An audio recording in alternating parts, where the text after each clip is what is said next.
এই 500 টাকাটা আমি অফিসে পেয়েছি। তোমরা কেউ বলতে পারবে 500 টাকাটা কার? এই 500 টাকার সাথে এতগুলো টাকাও ছিল। ম্যাডাম, এই টাকাগুলো আমার। না ম্যাডাম, এই টাকাগুলো আমার। আরে না ম্যাডাম, এই টাকাগুলো আমার।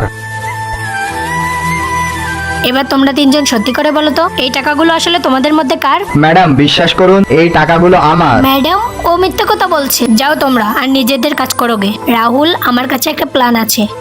একটা কাজ কর, তুই ম্যাডামের কাছে গিয়ে অ্যাকসেপ্ট করে নে যে ওটা আমার টাকা। তারপর আমরা 50-50 করে নেব। চল। কি হলো, তোমরা আবার কেন চলে এলে? আসলে ম্যাম, আমি আমার ভুলটা বুঝতে পেরেছি।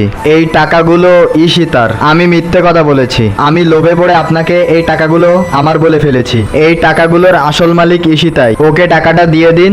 আরে থামো রনিত, আর কত মিথ্যে কথা বলবে তোমরা? কারণ আমি ভালো করে জানি এই টাকাগুলো তোমাদের দুইজনের মধ্যে কারণ নয়। এই টাকাগুলো সিকিউরিটি গার্ডের।